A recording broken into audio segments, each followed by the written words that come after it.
हमारे को ये समझ में नहीं आया था कि बेटी इन बीजेपी वालों से बचाओ। अब हमारे को समझ में आ गया है। अब हम समझ चुके हैं कि ये बीजेपी वाले हमारी बेटियों को नहीं छोड़ेंगे। हाँ, और ये हमारे को जातियों में, धर्मों में बांटना चाहते हैं। ये किसी की भी बेटी को नहीं छोड़ेंगे, चाहे वो हिंदू हो, चाहे मुस्लिम हो, चाहे जाट हो, चाहे राजपूत हो, चाहे गुजर हो, चाहे दलित हो, किसी की बेटियों को नहीं छोड़ेंगे। वो जयचंद, अरे उसी जयचंद की बात कर रहा हूँ, उसी जोधा की बात कर रहा हूँ। वो भी राजपूत थी जिसको अकबर के लिए ब्याया गया था। अरे बलिदान कहते हैं क्या इसको? अपनी बेटी को अकबर के लिए ब्याह दो, बलिदान है क्या? बलिदानी तो वो थे पृथ्वीराज चौहान, बलिदानी तो वो थे महाराणा प्रताप, बलिदानी तो वो थे सूरजमल, बलिदानी तो वो थे क्या कहते हैं हम्मीर सिंह चौहान, गंभीर सिंह चौहान, मान सिंह ने, जिसने अपने भाई के साथ गद्दारी की हो, वो कहाँ से बलिदानी हो जाएगा? ठाकुर राम प्रताप सिंह चौहान, मेरे गांव चले जाओ, मैं कांटेक्ट नंबर दे दूंगा आपको, आप पूछ लेना गांव में जाके कि हम कौन है। हम उसी पृथ्वीराज चौहान के वंशज हैं जिसने क्या कहते हैं मुगलों से युद्ध लड़ा था। हम असली राजपूत हैं। वो राजपूत नहीं है जो राजपूत का चोला ओढ़ करके घूम रहे हैं। वो राजपूत हैं जिन्होंने सबसे पहले अंग्रेजों के सामने घुटने टेके थे, जिन्होंने सबसे पहले मुगलों के सामने घुटने टेके थे। वो जयचंद की पैदावार है, वो जयचंद की नारा पैदा। ये करणी सेना वाले भी नहीं बोल रहे इस मामले में? वो मैं बता तो रहा हूँ, यही तो मैंने बताया है कि ये वही राजपूत हैं, आरएसएस वाले, करड़ी सेना वाले, बजरंग दल वाले, ये वही राजपूत हैं जिन्होंने सबसे पहले अंग्रेजों के सामने घुटने टेके थे। आपको पता होगा रानी लक्ष्मीबाई का युद्ध, रानी लक्ष्मीबाई के समय में उनका किसी ने साथ नहीं दिया था। एक पास में ही एक राजघराना था, ग्वालियर राजघराना था, वहाँ के राजाओं ने उनका साथ नहीं दिया।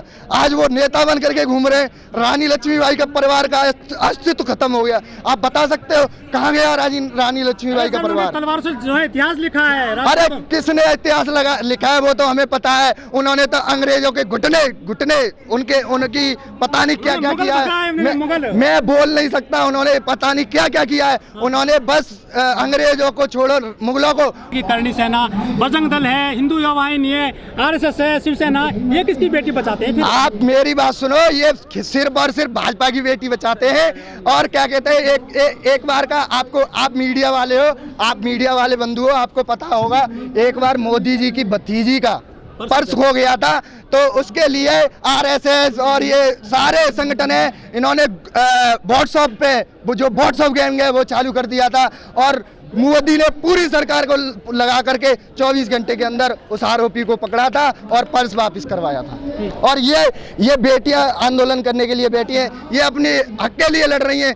क्या 29 दिन या 24 घंटे में फर्क नहीं होता? लेकिन सर, जो बीजेपी है ये दलितों के घर में खाना खाने जाते हैं, और ये जब नवरात्र आते हैं तो बहन बेटियों को पैर पूछते हैं। जो योगी मोदी है तो वो तो बेटियों को बचाने की पूरी प्रयास कर रहे हैं। संस्कारी पार्टी बताई जाती है बीजेपी। ये भी तो हिंदू बेटियां हैं, ये भी तो अपने क्या कहते हैं अपने अधिकार के लिए लड़ रही हैं, अपने हक के लिए लड़ रही हैं। तो इनके घर की नहीं आ रहे, अभी क्यों नहीं आ रहे?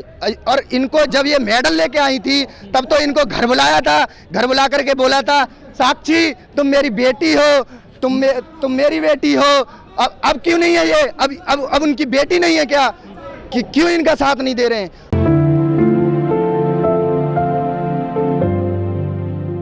सर, 28 दिन हो गए हैं बेटियों के आंदोलन को, क्या लग रहा है इसका भविष्य? भविष्य तो आपके सभी के सामने है। देखो, ये भविष्य हमारे देश का भविष्य है। ये जो सड़क रोड पे आकर के बैठा हुआ है, ये किसी भी नेशनल मीडिया को दिख नहीं रहा है। और मैं बताना चाहता हूँ कि नेशनल मीडिया के अभी हम 10 करोड़ 20 करोड़ जेब में डाल देते तो आज यहाँ पे लाइन लगी होती, 1000 चैनल नेशनल मीडिया के यहाँ खड़े होते। आज मैं अपने यूट्यूबर भाइयों से बहुत उनका आभार व्यक्त करना चाहता हूं कि वो सच्चाई दिखा रहे हैं। लेकिन जो सरकार है, जो बीजेपी की चल रही है, मोदी सरकार, वो नारा देती है बेटी बचाओ, बेटी पढ़ाओ, बेटियों को आगे बढ़ाओ। उस नारे को कितना सच्चा मानते हैं आप? मैं इतना सच्चा मानता हूं कि ये बेटियों के बारे में ही तो चल रहा है। ये बेटियों का आंदोलन चल रहा है। ये बेटियों को बचाने का हम थोड़ा गलत सोच गए थे जब भाजपा ने ये नारा दिया था बेटी बचाओ बेटी पढ़ाओ। तो हमने सोचा था कि बेटी बचानी है, मतलब पैदा करनी है। जो नेशनल मीडिया है वो दिखा रहा है इमरान खान जेल में गिरफ्तार हो गया, वो दिखा रहा है यूक्रेन ने, रूस ने यूक्रेन पे अटैक कर दिया, वो दिखा रहा है कि वहाँ युगांडा में भुखमरी हो रही है, वो दिखा रहा है कि वियतनाम में ये हो रहा है। बताओ उनको इंडिया का ये हल नहीं दिख रहा। मेरे क्षेत्र का अभी एक ताज़ा मामला था, शायद आप मीडिया बंधुओं जानते हो, मैं क्षेत्र बता देता हूँ, आप एक बार उसको जांच करके देखना। वो भी बीजेपी का ही नेता था, लेकिन वो सांसद और मंत्री नहीं था, बस इतना फर्क था। और उसने एक दलित की बेटी का रेप किया था, उसको 12 घंटे के अंदर अंदर जेल करा दी गई। तो ये फिर दो तरह की राजनीति क्यों है कि ये मंत्री बना बैठा है तो आपसे इसके ऊपर कोई भी कार्रवाई नहीं हो पा रही, और कार्रवाई की भी सीमित धारा वो समय होता है। और इन धाराओं में जल्द से जल्द क्या कहते हैं गिरफ्तारी होनी चाहिए। और ये छोटी मोटी धारा नहीं है, पॉक्सो एक्ट है। और मैं तो मानता हूँ कि वो ऐसा व्यक्ति है कि उसको समय समय पर संरक्षण मिलता रहा है। एक टाड़ा कोई छोटी धारा नहीं है। टाड़ा मतलब होता है आतंकवादी, आतंकवादियों को साथ देने वाला आतंकवादी माना जाता है। वो टाड़ा के केस में नहीं पकड़ा गया, तो ये तो क्या कहते हैं वो मतलब सरकार उसको इतना साथ देती है कि सभी मर जाओ मगर वो उसका साथ नहीं छोड़ेगी। ना सर कंगना रनौत तो बोल रही है, ना हेमा मालिनी बोल रही है, ना स्मृति ईरानी बोल रही है। उसकी बात मत करो, कंगना रनौत की, वो पता है कौन है? उसके नाम पे थू, कंगना रनौत के नाम पे थू, 1000 बार थू। क्योंकि वो कहती है कि देश 2014 में आजाद हुआ था। वो सारे क्या कहते हैं अपने बलिदानियों का मजाक उड़ाती है, ये बात कह करके। वो सुभाष चंद्र बोस की मजाक उड़ाती है, वो चंद्रशेखर आजाद का, वो भगत सिंह का, वो सुखदेव का, वो राजगुरु का, सबका मजाक उड़ाती है इस बात को कहकर। वो देशद्रोही है, उसको सबसे पहले जेल में डालना चाहिए। लेकिन सर वो तो कह रहे हैं कि हमें आज़ादी मिले 2014 में।